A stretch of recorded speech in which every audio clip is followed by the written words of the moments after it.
উনি সংক্ষিপ্তভাবে একটু আলোচনা করবেন। হুজুর আস্তে আস্তে যতক্ষণ এই 10 মিনিটের ভিতরেই, এরপরে ইনশাআল্লাহ আমাদের প্রধান বক্তা আফজাল হোসেন আশিকি সাহেব ইনশাআল্লাহ আমার গুরুত্বপূর্ণ নসিহত পেশ করবেন।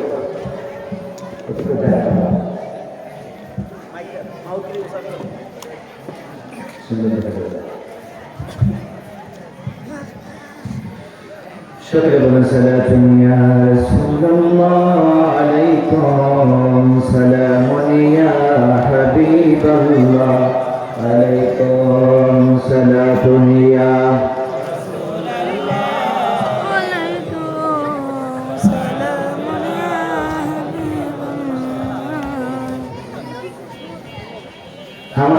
الله أعوذ بالله من الشيطان الرجيم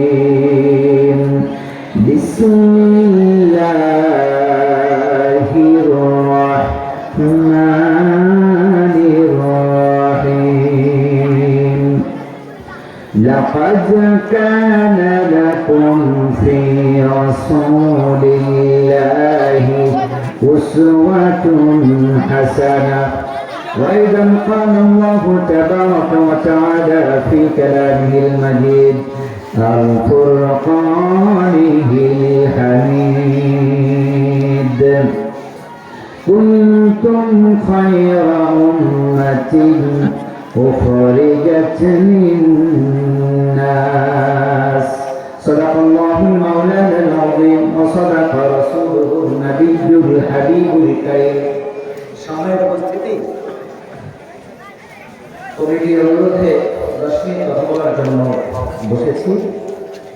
ছোট্ট একটা বাংলাদেশের ভিডিও 10 মিনিট লাগে কোথায় এসেছে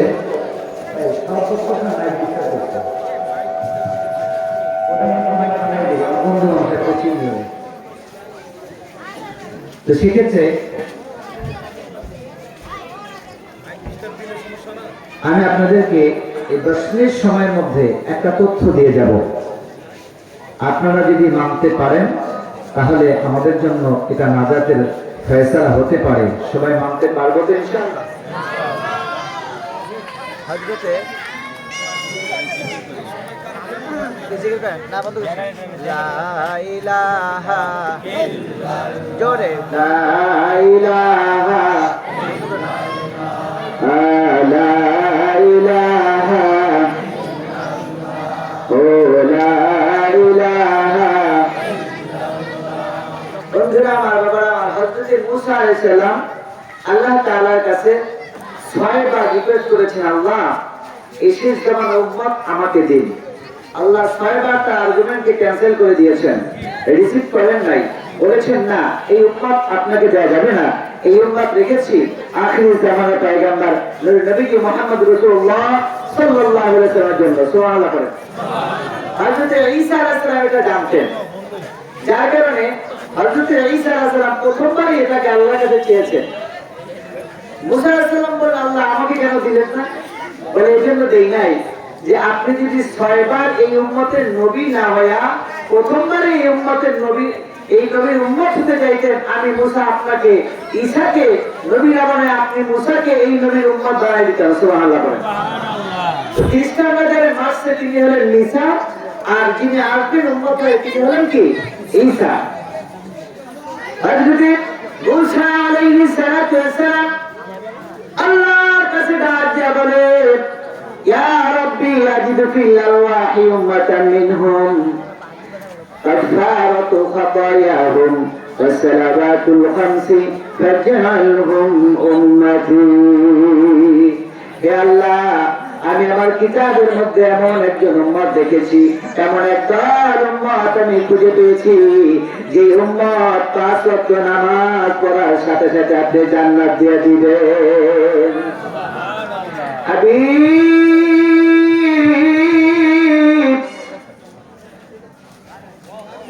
প্রথমে মুছে দেয়, এখন অন্যরকম হয়ে গেছে।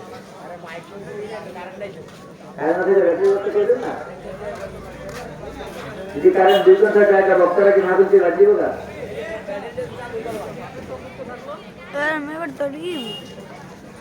হযরত মুসা আলাইহিস সালাম আল্লাহর কাছে দরখাস্ত করলেন, মালিক যে উম্মতগুলো আমি দেখতে পেয়েছি এই উম্মতগুলো এত সৌভাগ্যবান হবে যারা হুজুর পানি দিয়ে মুখ ধৌত করবে আর ওই পানির সাথে সগীরা গুনাহগুলো ঝরে যাবে। সুবহানাল্লাহ বলেন। ইয়া রাব্বি আজিদু বিল্লাহি উম্মাতান মিনহুম هم الشافعون المشفعون فاجعلهم أمتي। আল্লাহ আমি আমার কিতাবের মধ্যে দেখেছি শেষ জামানায় এমন একদল উম্মত আসবে যে উম্মত গুলো যারা নিজেরা জান্নাতে যাবে এবং তারা অন্য ভাইদেরকে শাফাআত করে জান্নাতে নিয়ে যাবে। সুবহানাল্লাহ বলেন। শুধু আপনি আমি জান্নাতে যাব কেমন তা নয়, এই উম্মতের এমন মর্যাদা এই উম্মত নিজে জান্নাতে যাবে আর তার আহলে বাইত থেকে 10 জনকে শাফায়াত করে জান্নাতে নিবে। সুবহানাল্লাহ পড়েন। বন্ধুরা কোরআনের পাখিদের জন্য নূরে মদিনা মাদ্রাসায় কোরআনের পাখিরা কোরআন শিখবে। এই কোরআন শিখনেওয়ালা পাখিগুলো যখন ইন্তেকাল করবে হযরত মুসা তার কিতাবের মধ্যে এমনটাই পেয়েছিল, মান কোরআন কোরআনা ফাস্তাগহারাহু ফাহাল্লা হালালাহু ওয়া হারামা হারামাহু আদখালাহু আল্লাহু জান্নাতা ওয়া শাফাআহু মিন আশারাতি মিন আহলি বাইতি قد وجبت لهم النار। সুবহানাল্লাহ বলেন। আল্লাহ রাসূল বলেন আমার উম্মতের মধ্য থেকে যে উম্মতগুলো আল্লাহর কোরআন তেলাওয়াত করবে, বলুন তো মাদ্রাসায় কি তেলাওয়াত হয়? সবাই বলুন কি তেলাওয়াত হয়? আমার উম্মতের মধ্যে যারা কোরআনুল কারীম তেলাওয়াত করবে আর কোরআনুল কারীমের মধ্যে যে হালাল বলা হয়েছে তা হালাল বলে মানবে আর যা হারাম বলে মানা হয়েছে তা হারাম বলে মানবে, এই হালাল হারাম যারা মেনে চলবে আমার উম্মতগুলোর মধ্য থেকে ওই উম্মতগুলো যখন দুনিয়া থেকে চলে যাবে ওই উম্মতগুলো দুনিয়া থেকে চলে যাবে তারা তো জান্নাতে যাবে যাবে যাবে। ওই উম্মতগুলো কোরআন মানার কারণে ওই উম্মতগুলো তার বংশের মধ্য থেকে 10 জনকে জান্নাতে নিয়ে সুপারিশ করে দিবে। সুবহানাল্লাহ বলেন। কয়জনকে? দিলে বলেন কয়জনকে? ওয়াশাফাহু মিন আশারাতি মিন আহলি বাইতি, তার আহলে বাইতের মধ্য থেকে 10 জনকে সুপারিশ করবে যারা কোরআনুল কারীমে যা হালাল বলা হয়েছে তা মানবে আর যা হারাম করা হয়েছে তা হারাম বলে মানবে। ওই মানুষগুলো ইন্তেকাল যখন করবে মারা যাওয়ার পরে যখন আল্লাহ রাব্বুল আলামিন হাসরের ময়দান করবে ওই হাসরের ময়দানে ওই উম্মতগুলো নিজে জান্নাতে যাবে আর যেই 10 জনকে আল্লাহ জাহান্নাম দিয়ে দিয়েছে ওয়াজাবাত লাহুমুন নার, আল্লাহর বিচারে তাদের জাহান্নাম ওয়াজিব হয়ে গেছে, ওই ওয়াজিব ওয়ালা জাহান্নামী মানুষগুলোকে এই কোরআনের পাখি কোরআন যারা মানবে জাহান্নাম থেকে শাফাআত করে জান্নাতে নিয়ে যাবে। সুবহানাল্লাহ বলেন। তাহলে বলুন মাদ্রাসা দেওয়ার দরকার আছে না নাই? আলেম বানানো দরকার আছে না নাই? এই জন্য আমার হুজুর কিবলা বলেন এক কাম করো সাচ্চা আলেম পয়দা করো, এমন একটা কাজ করো সাচ্চা সুন্নি আলেম পয়দা করো। বলেন সুবহানাল্লাহ। এজন্য আল্লাহ রাব্বুল আলামিন কোরআনুল কারীমের মধ্যে সুন্দর করে ঘোষণা করে দিয়েছেন, আমার সাথে বলুন বিসমিল্লাহির রাহমানির রাহিম।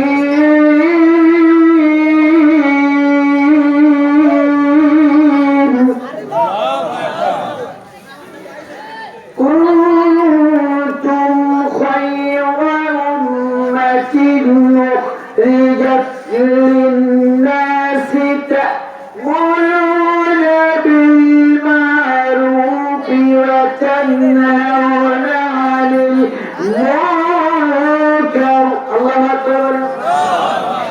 কুনতুম খায়রা উম্মাহ, তোমার উম্মতের মধ্য থেকে একদল উম্মতকে আমি এত সুন্দর করে সৃষ্টি করেছি যে উম্মতগুলো দুনিয়ার মধ্যে হালালকে হালাল বলবে হারামকে হারাম বলবে। বন্ধুরা আমার এই নগরের মা বাবারা ভাই বোনেরা আপনাদের কাছে একটা কথা জানতে চাই, পর্দা করা কি হালাল না হারাম? সবার বলতে হয় পর্দা করা কি হালাল না হারাম? তাহলে হুজুরে কেমনে দেখে মা বোনদের সাথে আর মা বোনরা কেমনে হুজুরের সাথে দেখা করে? কথা বলেন ঠিক কিনা? পর্দা করা যদি হারাম হারাম হয় আর পর্দা যদি ফরজ হয় তাহলে এই পর্দা পুরুষের জন্য আর নারীর জন্য, শুধু নারীর জন্য না। আমার আল্লাহ রাব্বুল আলামিন কোরআনুল কারীমের মধ্যে সুন্দর করে বলে দিয়েছেন, কুল্লিল মুমিনিনা ইয়াগুদ্দু মিন আবসারিহিম ওয়া ইয়াহফাযু ফুরুজাহুম।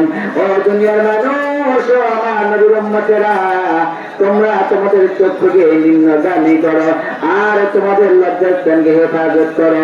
আমার নবী বলেছেন, যে ব্যক্তি নিজের লিহইহি ওয়া মা রিজলাইহি আদমান লাহুল জান্নাহ, যে ব্যক্তি তার জিহ্বাকে সংযত রাখবে এবং লজ্জাস্থানকে হেফাজত রাখবে, তথা পরকিয়া করবে না, প্রেম করবে না, মানুষকে টিটকারি মারবে না, গান বাজনা বাজাবে না, টেলিভিশনের মধ্যে এই আল্লাহর দানকৃত চক্ষু দিয়ে সারা রাত টেলিভিশনের মধ্যে উলঙ্গ নারীদেরকে দেখবে না। আমার উম্মতের মধ্য থেকে যারা তাদের চক্ষুকে হেফাজত করবে, বন্ধুরা আমার, একটু তওবা করে নাও।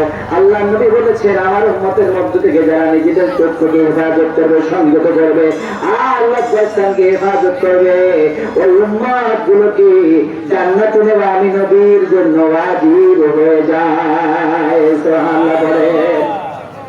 বন্ধুরা, নবীর ভালোবাসা, নবীর ভালোবাসা, নবীর ভালোবাসা, কিন্তু নবীর ভালোবাসা কেমনে হবে সেটা আমরা জানি না। আল্লাহ নবী বলেছেন, মান আহাব্বা সুন্নতি ফাকাদ আহাব্বানি ওয়া মান আহাব্বানি কানা মা'আ ফিল জান্নাহ। যে ব্যক্তি আমার সুন্নাতকে ভালোবাসবে সে আমি নবীকে ভালোবাসলো। সুবহানাল্লাহ বলেন। আমার ভাইরা, আমার মা বোনেরা, লক্ষ্য করে শোনো, আল্লাহ নবী বলেছেন, নবীকে ভালোবাসার সূত্র নবীজি বলে দিয়েছেন। আমার নবীজি বলেছেন, যে ব্যক্তি আমার সুন্নাতকে মহব্বত করবে সে আমাকে ভালোবাসবে। সুবহানাল্লাহ বলেন। তাহলে নবীর দাড়ি কেমনে কাটি, পরের পর্দা কেমনে করি না, হারাম কেমনে খাই, হালালকে কেমনে ছেড়ে দেই, ভাইয়ের জমি কেমনে ফটাই। আল্লাহ নবী বলেছেন, ভাইয়েরা আমার, আল্লাহ নবী জন্মের পরে একটা দুধ খাইতেন মায়ের, আর একটা দুধ খাইতেন না। মায়ের দুধ কি খাইতেন আর কি খেতেন না। জিজ্ঞেস করা হলো কেন? বলে, আমি একটি দুধ যদি খাই, আমার দুধ ভাই আছে আর একজন, তিনি কি খাবে, এই জন্য তিনি আর একটি দুধ খাইতেন না। এভাবে নবীকে আমার দিন প্রতিষ্ঠা করেছে। আজকে আমরা নবীর ওয়ারিস হইয়া, আমরা নবীর আদর উম্মত হইয়া নবীর সুন্নাতকে ভুলে গেছি। আল্লাহ রাসূল বলেছেন, মান আহাব্বা সুন্নতি ফাকাদ আহাব্বানি ওয়া মান আহাব্বানি কানা মা'আ ফিল জান্নাহ। যে ব্যক্তি আমার দেওয়া সুন্নাতকে মহব্বত করবে, ওই ব্যক্তি আমি নবীকে মহব্বত করলো। সুবহানাল্লাহ বলেন।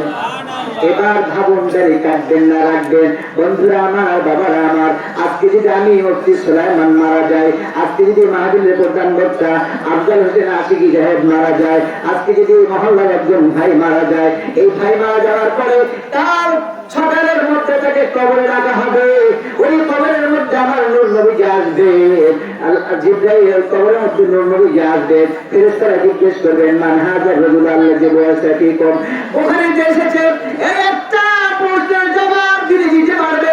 মান হাযা রাজুল আল্লাযী বু'আসা ফীকুম, একটি প্রশ্নের জবাব তিনি দিতে পারবেন, সব প্রশ্ন তার জন্য সহজ হয়ে যাবে। কবরের মধ্যে যদি নবীজিকে চিনতে পারা যায়, ওই একটা প্রশ্নের কারণে সবার প্রশ্ন পাস করে ফেলবে। আর ওই নবীকে চিনতে না পারলে সব প্রশ্ন ফেল। আল্লাহ রাসূল, আপনি আমাকে কবরে রাখার পরে কবরে নবীজি আসবে কি আসবে না? সবাই বলেন, আসবে কি আসবে না? আমি প্রধান সাহেব, আমি খান সাহেব, আমি মোল্লা সাহেব, আমি চৌধুরী সাহেব, এই ভয়ে কি নবীজি দূরে থাকবেন না ঠিকই কবরে আসবেন? যদি কবরে আসে, তাহলে ওই কবরে যদি আপনার দাড়ি না নিয়ে যান, আমার নবীজির দাড়ি থাকবে না দাড়ি শীত করে আসবে? সবাই বলেন, দাড়ি থাকবে না শীত করবে? বন্ধুরা, সুবহানাল্লাহ, তার বাস্তব বহু শুনেছেন। আমার বাবারা, এবার একটু আমল করুন, এবার একটু আমল করুন। যেহেতু আমার নবীজি, নূর নবীজি বলেছেন, মান আহাব্বা সুন্নতি, যে ব্যক্তি আমার সুন্নাতকে মহব্বত করবে, মান আহাব্বা জানি সে নাকি আমাকে মহব্বত করলে সুবহানাল্লাহ করেন। আর যে ব্যক্তি আমাকে মহব্বত করবে সে ব্যক্তি আমার সাথে জান্নাতে যাবে সুবহানাল্লাহ।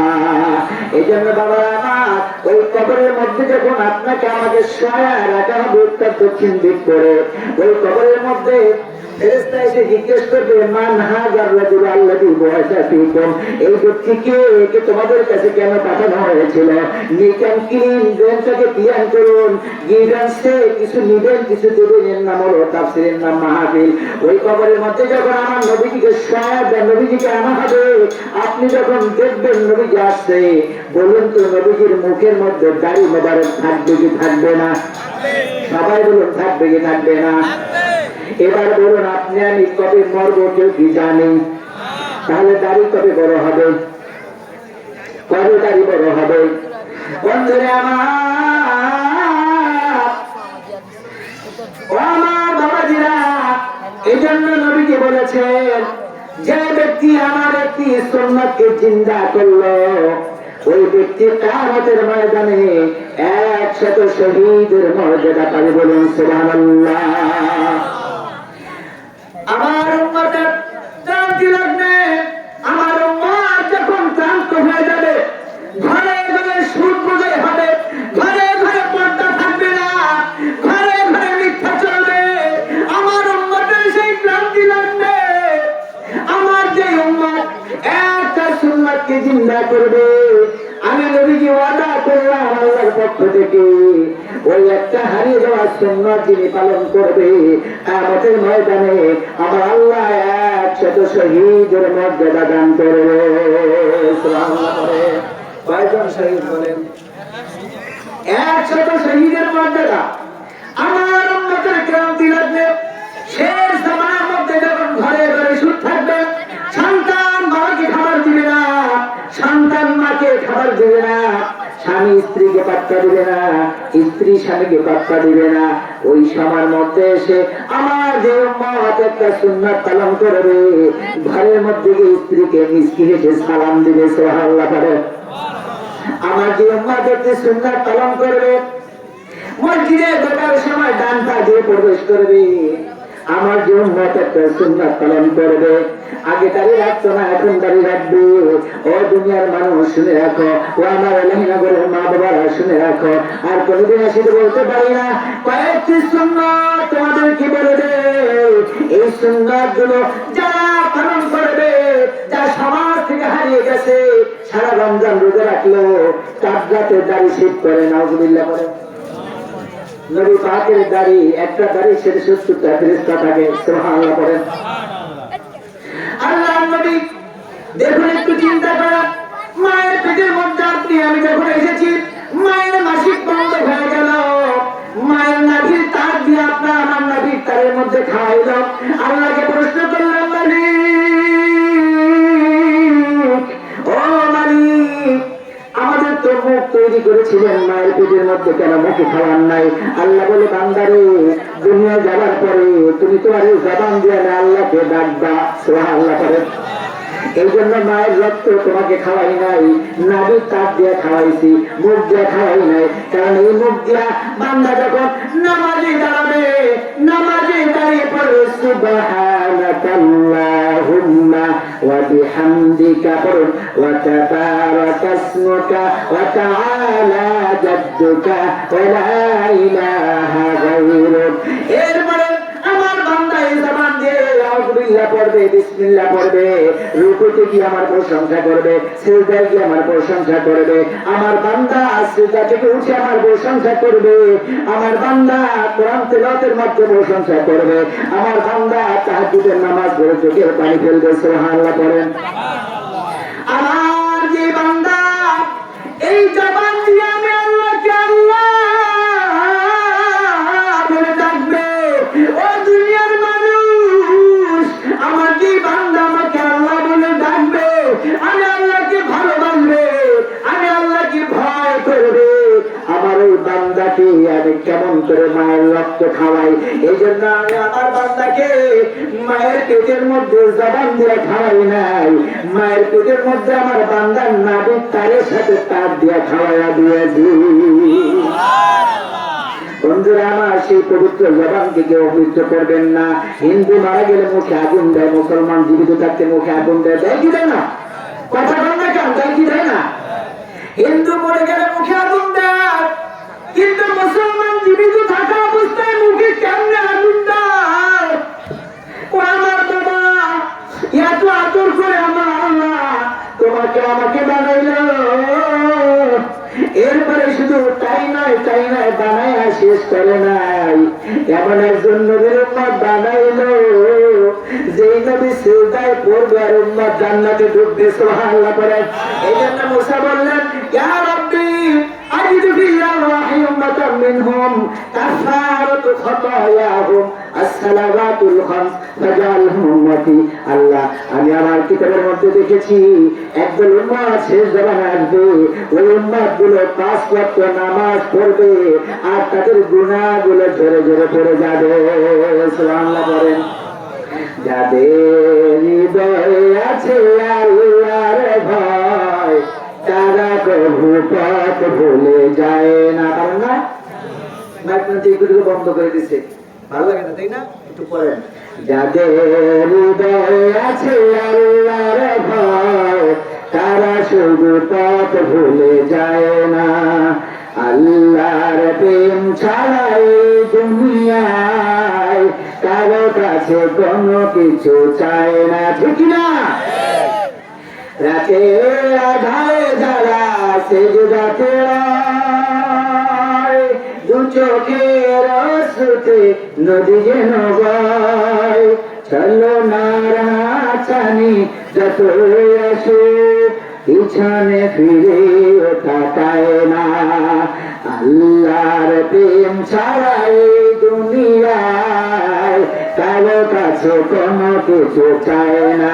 হযরত মুসা এবারে সদর আল্লাহর কাছে বললেন, আল্লাহ এই উম্মতগুলো আমাকে দাও, এই উম্মতগুলো আমাকে দাও, এই উম্মতগুলো আমাকে দাও। আল্লাহ বললেন, মুসা রে, এই জীবনে তুমি যা চেয়েছো আমি আল্লাহ তোমাকে দেই না এমনটা নয়, তুমি হলো আমার কালিমুল্লাহ, কিন্তু তুমি একটা কাজ করেছো, 6 বার যদি এই নবীর উম্মতের নবী হতে না চায়া প্রথমবারে তুমি মুসা এই নবীর উম্মত হতে চাইতে, ও মুসা প্রথমবারে আমি তোমাকে শেষ নবীর উম্মত বানায়া দিতাম। সুবহানাল্লাহ করেন।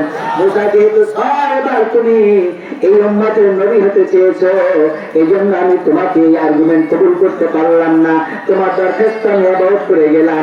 এই ঘটনা হযরত ঈসা আলাইহিস সালাম জানতেন। ঈসা আলাইহিস সালাম যখন তার কিতাবের মধ্যে এই ঘটনা পড়লেন, সাথে সাথে সিজদায় পড়ে বলে, মালিক, ও মালিক, এত সুন্দর এত মহাব্বতের উম্মত যে নবীকে দিবেন, আল্লাহ আমাকে আপনি সেই নবীর উম্মত বানায়া দিন। এই জন্য আল্লাহ রাব্বুল আলামিন যখন ওই খ্রিস্টান সম্প্রদায় হযরত ঈসাকে মারতে চেয়েছিল, হযরত ঈসাকে আল্লাহ আকাশে তুলে নিয়েছেন আর বললেন, তোমরা যাকে মারতে চেয়েছো তিনি হলেন ঈসা, কিন্তু আমি ঈসাকে নিয়ে নিয়েছি, তোমরা যাকে মেরেছো তার নাম হলো ঈসা। না, তোমরা যাকে মারছো সে হলো ঈসা। এই জন্য খ্রিস্টানরা ঈসা আলাইহিস সালামের দাওয়াত দেয়। আমাদের প্রধান বক্তা আমাদের মঞ্চের কাছে চলে এসেছে, কারেন্ট বিঘ্ন হওয়ার কারণে যারা চলে গিয়েছিলেন আমাদের কেউ যায়নি, তো যারা এদিক সেদিকে আছেন মাহফিলের স্টেজে চলে আসুন।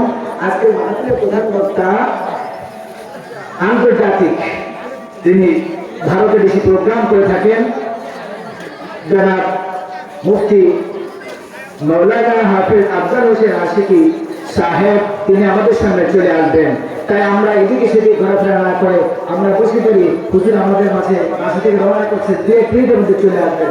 বন্ধুরা একটু পড়ুন আমার সাথে, দেখে মন ভরে না, নবীর রওজা শরীফ দিদার দাও শাহে মদিনা, দিদার দাও। বন্ধুরা হযরত ঈসা আলাইহিস সালাম প্রথমবার আল্লাহর কাছে বললেন, আল্লাহ আমি ওই নবী ওই উম্মতের নবী হতে চাই না, আমাকে শেষ জামানার নবীর উম্মত বানান। প্রথমবার যখন আর্গুমেন্ট করলেন সাথে সাথে আল্লাহ কবুল করে নিলেন আর বললেন মুসা, ও ও মুসা, তুমি যদি 6 বার এই উম্মতের নবী হতে না চাইয়া ঈসার মতো প্রথমবার এই নবীর উম্মত হতে চাইতা, আমি মুসাকেও আমি আমার নবীর উম্মত বানাইয়া দিতাম। সুবহানাল্লাহ, আলহামদুলিল্লাহ, জয় সুবহানাল্লাহ, আলহামদুলিল্লাহ।